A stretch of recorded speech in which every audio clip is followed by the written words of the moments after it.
E-PG पाठशालायां भवतां समेषां सुस्वागतम्। अहं डॉक्टर दयालसिंहः श्रीलालबहादुरशास्त्री राष्ट्रीयसंस्कृतविद्यापीठस्य व्याकरणविभागात् अस्मि। अद्य द्वितीयं पाठमादाय भवतां पुरतः समुपस्थितोऽस्मि। अद्य चान्द्रव्याकरणे वर्णविचारः इति द्वितीयः पाठः अस्माभिः प्रारभ्यते। इतः पूर्वम् अस्माभिः चान्द्रव्याकरणस्य कर्तुः आचार्यचन्द्रगोमिविषये तस्य व्यक्तित्वकर्तृत्वविषये चर्चा सम्पादिता। तद्व्याकरणविषयेपि अस्माभिः चर्चा सम्पादिता। इतः परं चान्द्रवर्णमालाविषये अस्माभिः विचारः प्रवर्तते। चान्द्रव्याकरणे वर्णविचारः इति अस्माकं विषयः। सम्पूर्णे विश्वे विविधाः भाषाः वर्तन्ते।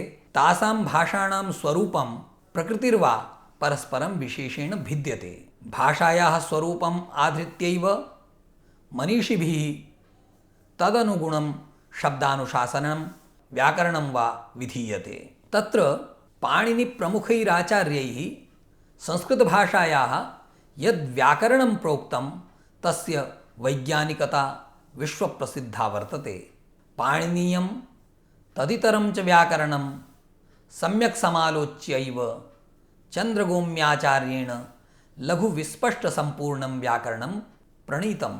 व्याकरणप्रणयनस्य इदं लक्ष्यं तेन आदौ एव मङ्गलश्लोके प्रकाशितं। स मङ्गलश्लोकः अस्माभिरपि परिशीलयितव्यः। सिद्धं प्रणम्य सर्वज्ञं सर्वीयं जगतो गुरुं लघुविस्पष्टसम्पूर्णमुच्यते शब्दलक्षणं।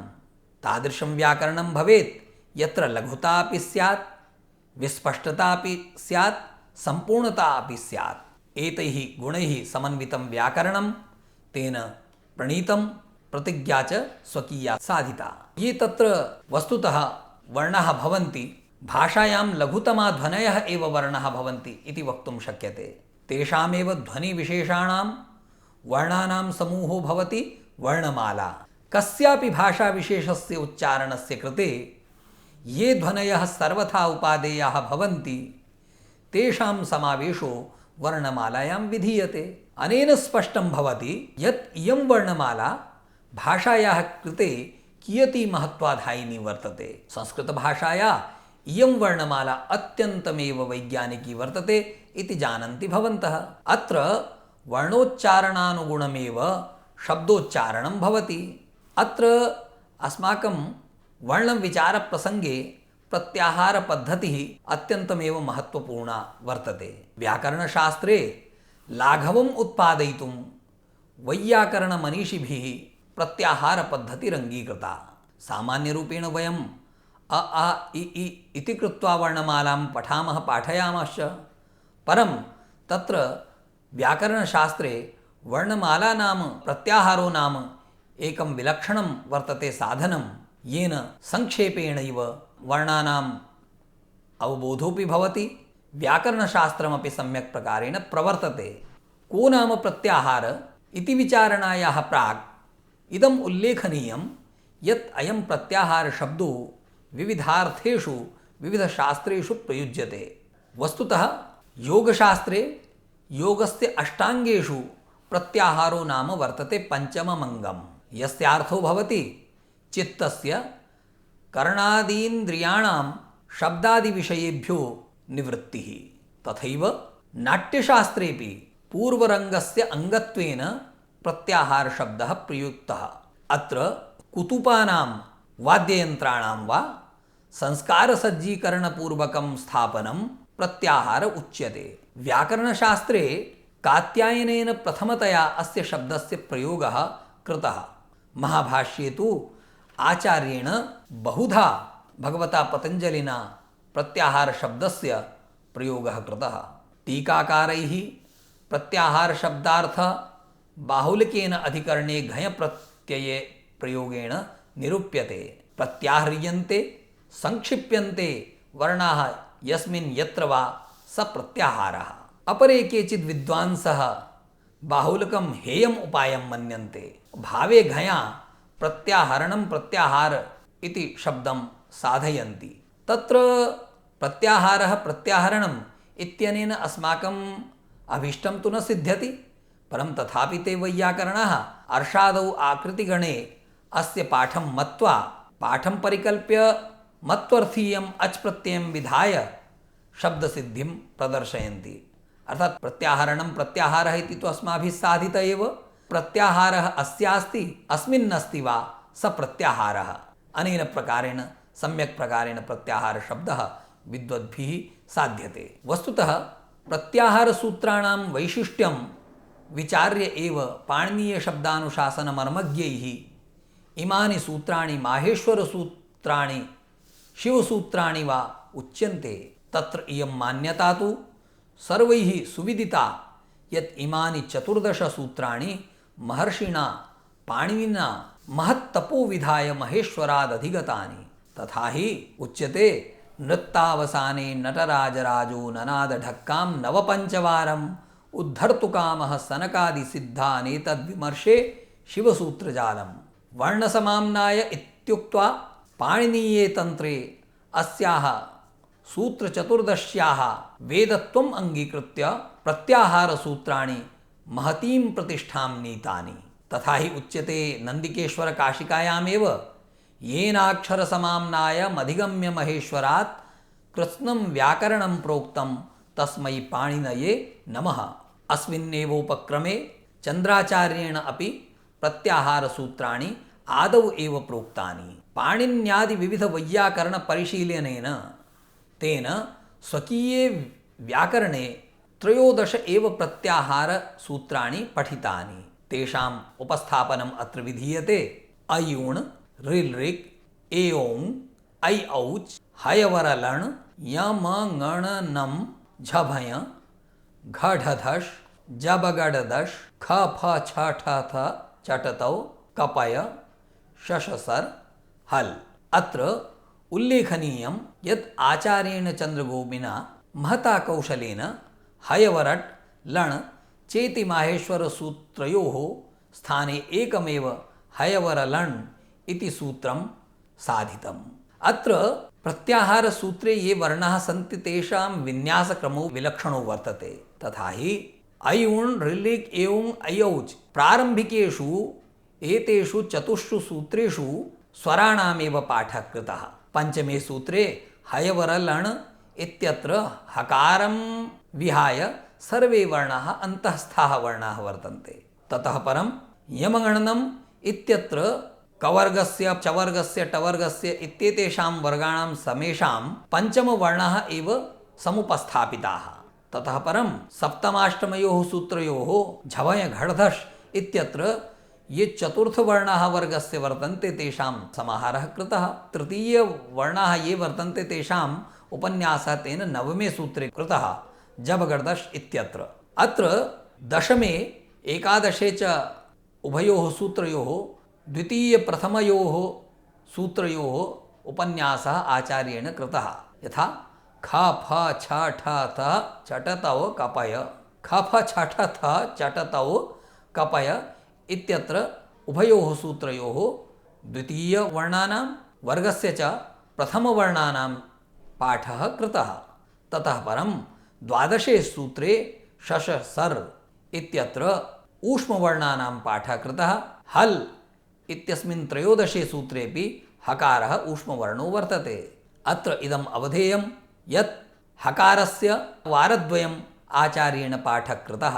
तत्र अट् इण् इत्यादिषु प्रत्याहारेषु अपि हकारः अपेक्ष्यते। हल् रल् झल् शल् इत्यत्रापि 4 प्रत्याहारेषु अपि अपेक्ष्यते हकारः। तस्मादेव उभयत्र अस्य पाठः आवश्यकः इति चिन्ता पाणिनिशास्त्रे कृता इति वयं सर्वे जानीमः।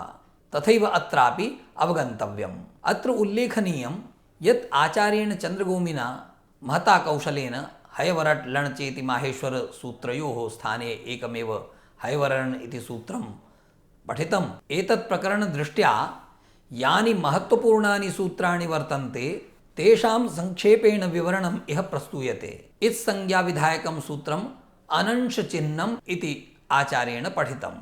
इदं सूत्रं न अंशः इति अनंशः अनंशः च तच्चिन्नम् इति अनंशचिन्नम्। अर्थात यानि चिन्हानि धातुप्रत्ययादीनाम् अंशः न भवन्ति तानि इत्संज्ञकानि भवन्ति।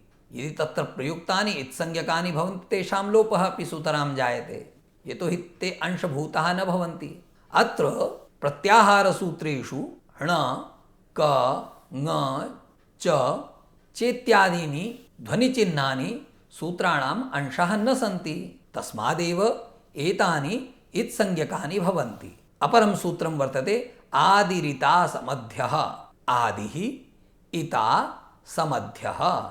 इदं प्रत्याहारसंज्ञाविधायकं सूत्रमस्ति, यथा पाणिनिशास्त्रे वर्तते आदिरन्तेन सहेता। अत्र इता सह उच्चार्यमाण आदिः मध्यसहितस्य स्वस्य संज्ञा भवति इति तात्पर्यम्। अवगन्तव्यं तात्पर्यम् इदमेवास्ति यत् अन्त्येन इता सहित आदिः स्वस्य मध्यगानां च संज्ञा भवति। अत्र आचार्येण अन्त्य इति शब्दो नोच्चारितः, यतोहि स्पष्टमेव तत् येनापि इता सहित आदिः उच्चार्यते सः स्वस्य मध्यवर्तिनां बोधको भवत्येव। एतेन इतः अन्तिमत्वं सुतरामेव स्पष्टं भवति। यस्य इतः उच्चारणं विधीयते स अन्तिम एव स्यात् इति स्फुटतरमेव। अत्र उल्लेखनीयं यत् चान्द्रव्याकरणे 42 संख्याकाः प्रत्याहाराः स्वीकृताः। अपरं सूत्रं वर्तते उतासवर्गः, अर्थात् उकारेण सहोच्चार्यमाणः वर्गस्य प्रथमवर्णाः तत्तद्वर्गीयाणां वर्णानां बोधकाः भवन्ति। यथा उता उच्चारितः ककारः कुः भवति स सम्पूर्णस्य कवर्गस्य परिचायको भवति, तथैव उकारेण सहोच्चार्यमाणः चकारः च वर्गस्य बोधको भवति। एवमेव अन्ये ज्ञेयाः कु चु टु तु पु इति उदितः भवन्ति। अपरं सूत्रं वर्तते ता तत्कालस्य। पाणिनीयं सूत्रं तत्र वर्तते तपरः तत्कालस्य। तकारप्रयोगेण सहोच्चार्यमाणाः स्वराः उच्चार्यमाणसमकालस्यैव बोधकाः भवन्ति इति तात्पर्यम्। यथा उत् इति अस्माभिः तपर उच्चारितः, एकमात्रिको ह्रस्व उकारो ह्रस्वस्यैव एकमात्रिकस्य उकारस्य बोधको भवति। तथैव अत् इत् चेत्यादयः स्वराः उच्चार्यमाणसमकालस्य एकमात्रिकस्य ह्रस्वस्यैव बोधकाः भवन्ति इति अस्माभिः ज्ञातव्यम्। सम्प्रति अस्माभिः स्थानकरणप्रयत्नविचारः करणीयः।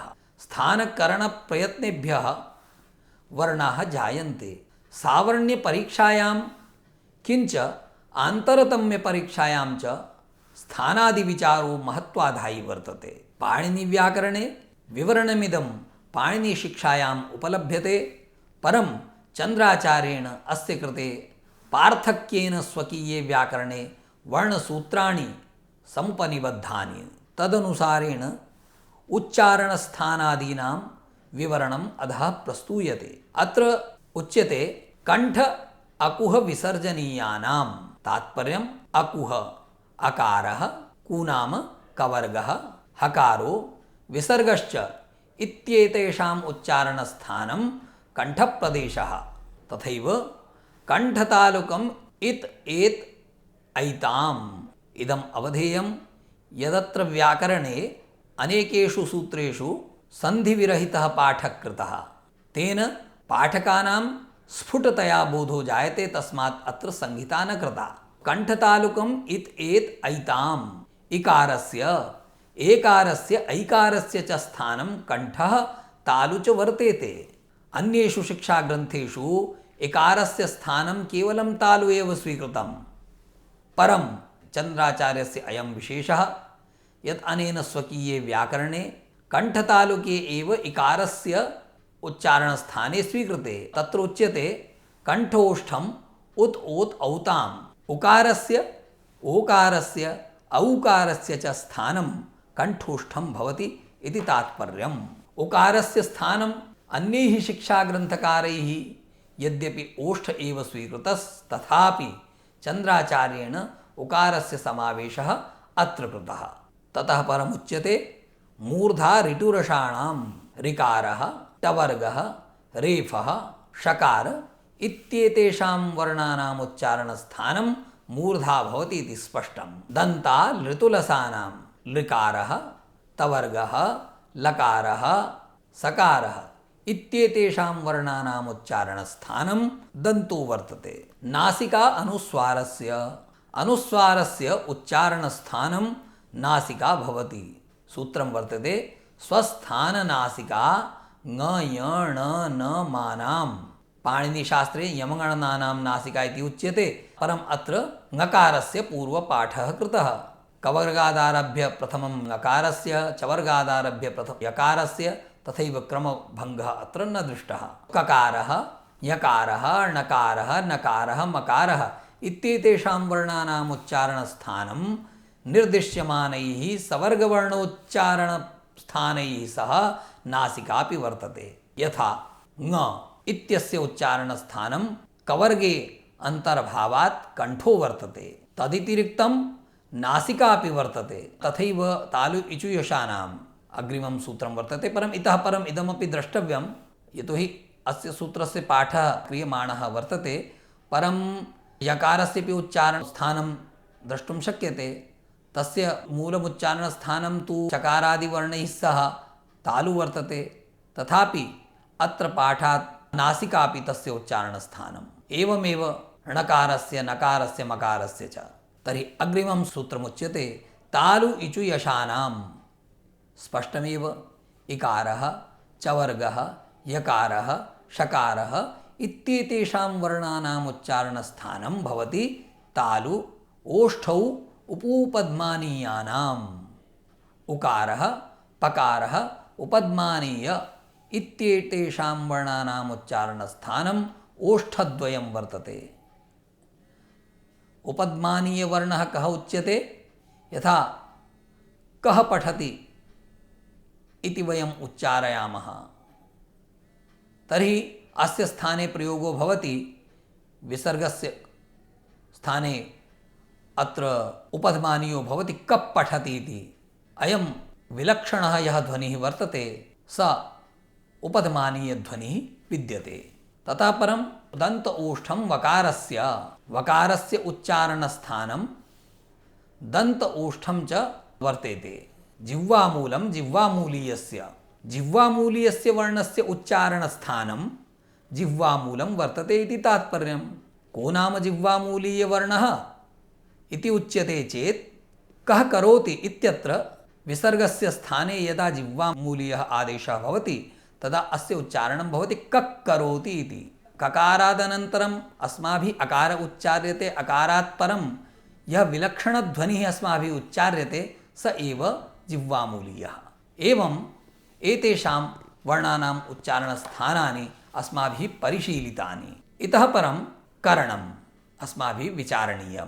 येषु स्थानेषु वर्णाः उपलभ्यन्ते तत्तत् स्थानं येन निर्वर्त्यते तदेव करणम् उच्यते। तद्विषयेपि चन्द्राचार्येण वर्णसूत्राणि विरचितानि। तथा हि जिह्वाग्रं दन्त्यानां येषाम् उच्चारणस्थानं दन्ताः वर्तन्ते तेषां लृतवर्ग लसकारादीनां करणं जिह्वाग्रं गेयं। जिह्वोपाग्रं शिरस्यानां ऋकार टवर्ग रेफषकाराणां मूर्धन्यवर्णानां करणं जिह्वोपाग्रं बोध्यं। जिह्वा मध्यं तालव्यानां इच वर्ग यशाः ये तालुस्थानीयाः वर्णाः भवन्ति तेषां करणं जिह्वा मध्यम् अवगन्तव्यं। शेषाः स्वस्थानकरणाः। तात्पर्यमिदमस्ति, अन्ये ये वर्णाः अवशिष्यन्ते तेषाम् उच्चारणस्थानानि एव तेषां करणानि अवबोध्यानि। यथा अनुस्वारस्य स्थानं नासिका भवति तदा तस्य करणमपि नासिकैव बोध्यं। तथैव कर्णविषये इयमेव चर्चा तत्र शास्त्रे वर्तते। चान्द्रशास्त्रे कर्णानां परिचयः अस्माभिः सम्यक् प्रकारेण अवगतम्। अतः परम् अस्माभिः प्रयत्नविषयिणी चर्चा विधेया। यतोहि प्रयत्नानाम् अत्र वैशिष्ट्यं विद्यते। प्रयत्नो द्विधा भवति, आभ्यन्तरः बाह्यश्च।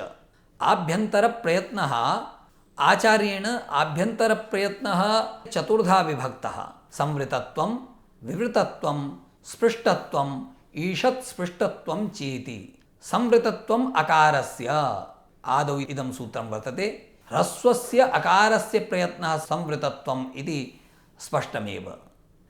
विवृतत्वं स्वराणाम् ऊष्मणां च, अर्थात् ये स्वराः श श स ह इत्येते ऊष्माणः वर्णाः भवन्ति तेषां प्रयत्नः विवृतत्वं वर्तते। तत्र विवृततरस्वराणामपि उल्लेखो वर्तते। तदनुसारेण तेभ्यो विवृततरत्वम् एत् ओतोः, अत्र सूत्रं वर्तते तेभ्यो विवृततरत्वम् एत् ओतोः, अर्थात् एकार ओकारयोः विवृततरत्वं प्रयत्नः ज्ञेयः। ताभ्याम् ऐत् औतोः, ऐकारस्य औकारस्यापि ततोपि विवृततरः प्रयत्नः ज्ञेयः। ताभ्यामपि आकारस्य यः प्रयत्नः सः विवृततरः। वक्तुं शक्यते यत् आकारः सर्वेषु विवृततमः वर्तते, परं यत् तत्र पारिभाषिकः शब्दः प्रयुक्तः सः विवृततरत्वम् इत्येव। स्पृष्टत्वं स्पर्शानां, कादयो मावसानाः ये पञ्चविंशतिर्वर्णाः तेषां स्पृष्टत्वं प्रयत्नो वर्तते। ककारादारभ्य प फ ब भ म इति यावत् एतेषां सर्वेषां वर्णानां स्पृष्टं प्रयत्नः ज्ञेयः। ईषत् स्पृष्टत्वं य र ल व इत्येते ये अन्तःस्थाः वर्णाः तेषां प्रयत्न ईषत् स्पृष्टत्वं वर्तते। आभ्यन्तरप्रयत्नानन्तरं बाह्यप्रयत्नः आचार्येण विचारितः। अस्मिन् प्रकरणे आचार्येण पाणिनीयशिक्षोल्लिखितानाम् उदात्तादित्रयाणां निरासः कृतः। तत्र एकादशथा बाह्यप्रयत्नः स्वीकृतः, यथा उदात्तः अनुदात्तः स्वरितः एतेषां तत्र निरासः कृतः, परं स्पर्शान्तस्थयोश्च समावेशः अत्र आचार्येण कृतः। तस्मात् बाह्यप्रयत्नो पुनः दशधा निरूपितः। एकादशसु त्रयः प्रयत्नः तु तेन न स्वीकृतः, परम् अपरौ द्वौ प्रयत्नौ तेन स्वीकृतौ, तस्मात् संख्या 10 भवति। वर्गाणां प्रथमद्वितीय श श स विसर्जनीय जिह्वामूलीय उपद्मानीयाश्च विवृतकण्ठाः श्वासानुप्रदाना अघोषाश्च इदं सूत्रं। क ख इत्यादयो ये वर्गाणां प्रथमाः द्वितीयाः वर्णाः वर्तन्ते, शशसाः ये वर्तन्ते, विसर्जनीयः जिह्वामूलीयः उपद्मानीयः चेति इमे ये वर्णाः सन्ति ते बाह्यप्रयत्नदृष्ट्या विवाराः श्वासाः अघोषाः च सन्ति। तथैव प्रथम तृतीय पंचम अन्तस्थाश्च अल्पप्राणाः, तत्र सूत्रनिर्दिष्टाः वर्गस्य प्रथमाः तृतीयाः पंचमाः अन्तस्थाश्च अल्पप्राणाः सन्ति। अत्र प्रथम तृतीयः पंचमः अर्थात् क ग ङ, तथैव अन्तस्थाः यरलवाः एते सर्वे अल्पप्राणाः प्रयत्नाः।